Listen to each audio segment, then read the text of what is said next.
Assalamualaikum warahmatullahi wabarakatuh. Waalaikumsalam. Jadi kami dari kelompok 1 materi 3 sampai 4, yaitu anggotanya yang pertama Putri Habsyari, yang kedua Andi Siti Nur Aisyah Alawiyah, dan yang terakhir itu Akbar Anugrah. Kami akan mendeskripsikan pencaksilat sebagai aspek seni bela diri, olahraga, dan mental. Silat adalah unsur teknik bela diri menangkis, menyerang, dan mengunci yang tidak dapat dipergerakan di depan umum. Pencak silat merupakan olahraga bela diri yang halus, tetapi menyimpan kekuatan yang dahsyat. Selain untuk pembelaan diri, pencak silat juga mengandung beberapa nilai luhur, antara lain aspek seni, aspek bela diri, aspek olahraga, dan aspek mental. 1. Mendeskripsikan pencaksilat sebagai aspek seni. Budaya dan permainan seni pencaksilat ialah salah satu aspek yang sangat penting. Istilah pencak pada umumnya menggambarkan bentuk seni tarian pencaksilat dengan musik dan busana tradisional. Bela diri pencaksilat bertujuan untuk mengembangkan aspek seni, yaitu indah dalam gerak yang serasi dan menarik. Dilandasi rasa cinta kepada budaya bangsa, menanggulangi serta mengurangi pengaruh budaya asing yang bersifat negatif, serta mendorong adanya sikap untuk dapat menyaring budaya asing yang positif dan berguna dalam membangun budaya bangsa. Mengembangkan nilai-nilai pencaksilat yang lebih diarahkan atau disesuaikan dengan penerapan nilai-nilai kepribadian dalam Pancasila. Pengembangan nilai-nilai budaya luhur demi memperkuat kepribadian kebudayaan bangsa. Aspek seni yang terkandung dalam pencaksilat meliputi 1. Mengembangkan pencaksilat sebagai budaya bangsa Indonesia yang mencerminkan nilai-nilai luhur. 2. Mengembangkan pencaksilat yang diarahkan pada penerapan nilai-nilai kepribadian bangsa. 3. Menanggulangi pengaruh budaya asing yang negatif. 4. Mampu menyaingi dan menyerap nilai-nilai budaya dari luar yang positif. 5. Mencegah penonjolan secara sempit nilai-nilai pencaksilat yang bersifat kedaerahan. Silakan dilanjut. Ya, saya akan melanjutkan, yaitu mendeskripsikan pencaksilat sebagai aspek bela diri. Pencaksilat bela diri bertujuan untuk mengembangkan aspek bela diri, yaitu terampil dalam gerak efektif untuk menjaga keselamatan atau kesiagaan fisik dan mental yang dilandasi sikap kesatria, tanggap, dan mengendalikan diri. Meningkatkan efektivitas serta keterampilan dalam hal bela diri untuk menjaga keselamatan serta harga diri baik bagi para pengikutnya maupun bagi bangsa dan negara. Meningkatkan sikap tanggap, cermat, serta peka dalam menanggapi maupun memahami segala permasalahan yang dihadapi. Meningkatkan ketangguhan atau keuletan dalam pengembangan kemampuan dasar dari dalam diri masing-masing. Aspek bela diri yang terkandung dalam pencaksilat meliputi yang pertama, berani dalam membela kebenaran dan keadilan. Yang kedua itu tahan uji dan tabah. Dan yang ketiga, tangguh dan ulet. Lanjut yang keempat, tanggap, peka, dan cermat. Yang kelima lagi, tidak sombong. Dan yang terakhir yaitu yang keenam, menggunakan keterampilan gerak perkelahian hanya dalam keadaan terpaksa. Misalnya untuk keselamatan diri bangsa dan tanah air. Sekian, silahkan dilanjut. Ketiga, mendeskripsikan pencaksilat sebagai aspek olahraga. Ini berarti bahwa aspek fisik dalam pencaksilat penting. Pesilat mencoba menyesuaikan pikiran dengan olah tubuh. Aspek lain yang bisa dikembangkan ialah kompetisi. Artinya olahraga ini bisa dipertandingkan dalam bentuk perorangan atau regu.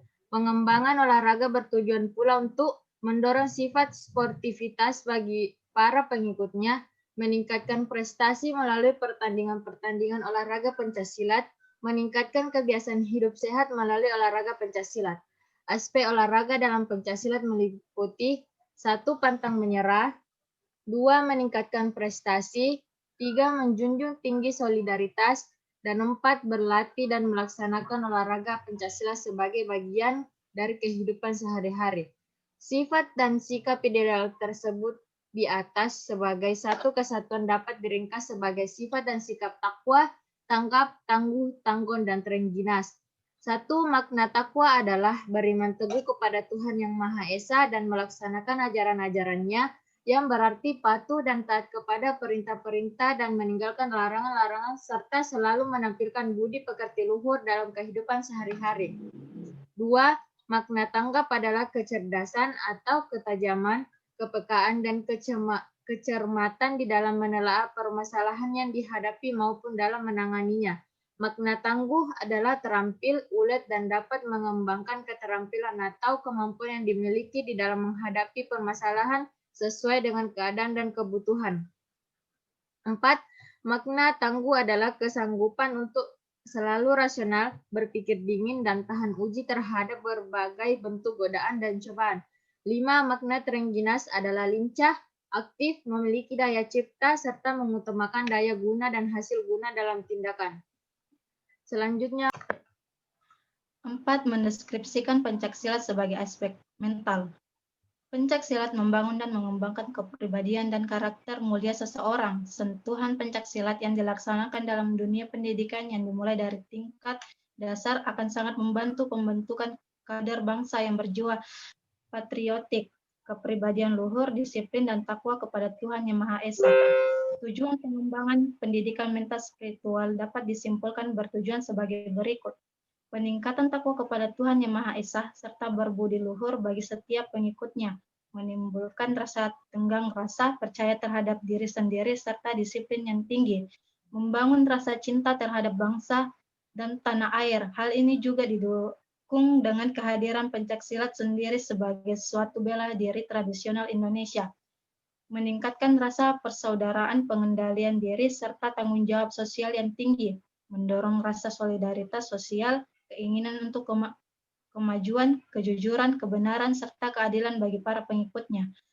Aspek mental dalam pencaksilat meliputi 1. Takwa kepada Tuhan Yang Maha Esa, yang berarti bahwa pesilat memiliki kewajiban untuk a. Beriman teguh kepada Tuhan Yang Maha Esa dan melaksanakan ajaran-ajarannya, yakni melaksanakan perintah-perintahnya dan meninggalkan larangannya.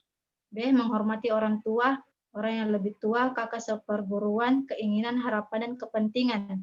C. Berperilaku sopan santun dalam pergaulan sosial sesuai dengan tata sosialita yang berlaku. 2. Tenggang rasa, percaya diri, dan disiplin, yang berarti bahwa pesilat memiliki kewajiban untuk a. Tidak bertindak sewenang-wenang terhadap sesama manusia. B. Berani dan tabah menghadapi segala bentuk tentang hidup. C. Mencintai dan suka menolong sesama manusia. D. Sanggup berusaha dengan tidak kenal menyerah di dalam pencapaian hal-hal positif yang menjadi idaman dan cita-cita. E. Patuh dan taat kepada norma-norma yang mengatur kehidupan pribadi maupun sosial. 3. Cinta bangsa dan tanah air, yang berarti bahwa pesilat memiliki kewajiban untuk a. Memandang seluruh bangsa dan wilayah tanah air dengan kekayaan dan atribut sebagai satu kesatuan yang utuh dan tidak terpecahkan. B. Merasa bangga menjadi bangsa dan mempunyai tanah air Indonesia. C. Mencintai budaya dan bangsa sendiri serta berusaha untuk mengembangkannya. D. Menyelamatkan keutuhan persatuan, kepribadian, kelangsungan hidup, dan membangun bangsa yang berdasarkan pada Pancasila dan Undang-Undang Dasar 1945. Dan keempat, persaudaraan, pengendalian diri, dan tanggung jawab, yang berarti bahwa pesilat kewajiban untuk a. Menjalin kerukunan, keselarasan, keseimbangan, dan keserasian dalam hidup bermasyarakat. B. Mampu mengatasi segala permasalahan yang timbul secara musyawarah dengan semangat kekeluargaan. C. Bergotong royong di dalam mewujudkan hal-hal yang merupakan kepentingan bersama. Dan D. Menempatkan kepentingan masyarakat atau umum di atas kepentingan pribadi golongan. 5. Solidaritas sosial, jujur, membela kebenaran dan keadilan, yang berarti bahwa pesilat memiliki kewajiban untuk a. Memperhatikan dan menyesuaikan diri dengan keadaan kehidupan di lingkungan sosial. B. Selalu berusaha untuk meningkatkan kualitas diri sebagai sarana untuk memperoleh kemajuan. C. Berani mencegah dan memberantas kemunafikan dan keserakahan dengan cara-cara yang baik. Dan terakhir, melaksanakan pengabdian sosial untuk meningkatkan kesejahteraan dan kemajuan bermasyarakat. Sekian dari kelompok kami. Wallahul muwaffiq ila aqwamit thoriq. Wassalamualaikum warahmatullahi wabarakatuh. Waalaikumsalam warahmatullahi wabarakatuh.